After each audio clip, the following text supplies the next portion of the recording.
A gente tem uma notícia agora, daqui a pouquinho a gente vai colocar na tela para vocês, tá, gente? É uma apuração da CNN que é muito séria e tem a ver com tudo isso que a gente vinha falando, inclusive no começo do programa. Vocês lembram aí que a gente comentou que tem esse depoimento aí na quinta-feira, né, de 8 envolvidos aí nesse escândalo das joias, entre eles o Mauro Cid. E aí essa apuração da CNN diz o seguinte, olha lá, Guga e César também. O ex-ajudante de ordem Jair Bolsonaro, Mauro Cid, sinalizou à Polícia Federal que pretende fazer uma confissão sobre o caso das joias que teriam sido dadas como presentes à presidência durante a gestão de Bolsonaro. É claro que a gente já viu o César Bittencourt falando isso antes, advogado dele, não vamos já nos animar. Mas, segundo a CNN, parece que novamente ele sinalizou que neste depoimento da quinta-feira ele pretende confessar. A expectativa é de que o depoimento com novas informações sobre o caso aconteça nesta quinta-feira, que tem esse depoimento aí de todos eles.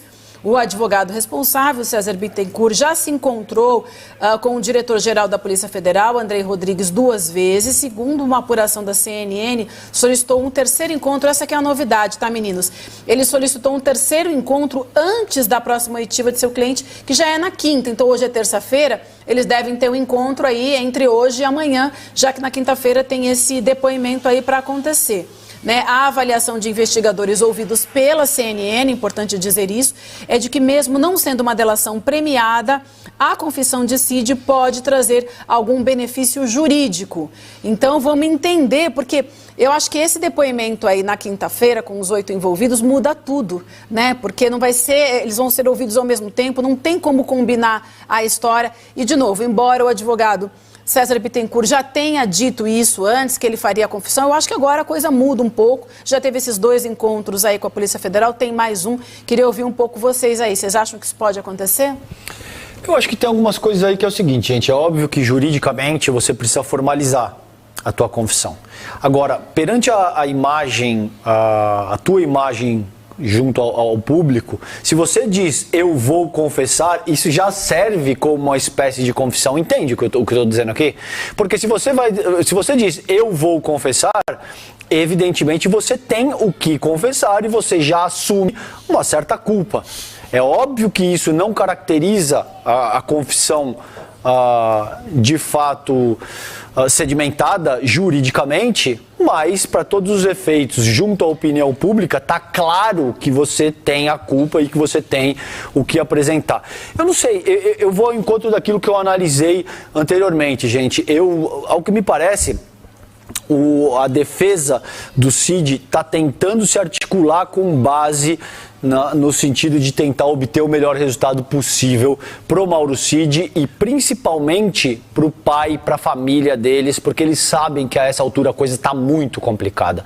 Vamos ver, como a Vivi muito bem colocou, a essa altura seria ingenuidade se animar com esse processo simplesmente porque eles disseram que o Mauro Cid vai confessar. Eles já recorreram a esse expediente anteriormente, não veio nada, cria-se toda uma expectativa de que agora ele vai entregar o Jair Bolsonaro. Não creio que isso seja um ponto absolutamente determinante no processo que está em curso agora, mas sem dúvida, se o Mauro Cid, com o peso que ele tem, com o quanto ele acompanhou o Bolsonaro ao longo dos anos e com tudo que ele sabe, se ele resolve falar e abrir o bico, isso é outro golpe fortíssimo no Jair Bolsonaro.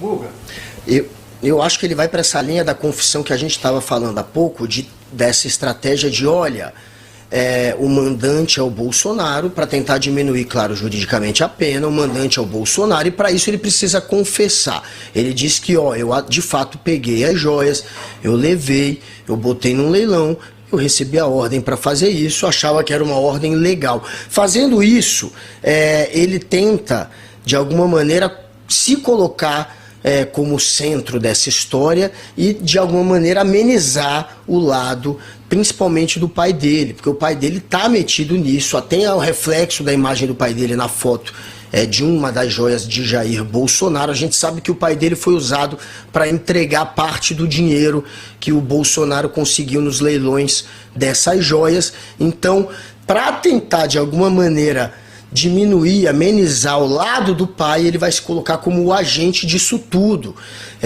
E também, claro, para tentar diminuir a própria pena, ele precisa confessar que fez a mando de alguém, no caso, o chefe dele é Jair Bolsonaro. Essa é a estratégia que parece que ele montou e que a defesa do Bolsonaro teve que engolir e que agora já está atuando em conjunto com essa estratégia, dizendo que o Bolsonaro de fato é o mandante. Então eles se acertaram depois dessa pressão e vamos ver como é que vai ser o depoimento, mas essa confissão segue essa linha que a gente já estava discutindo há pouco.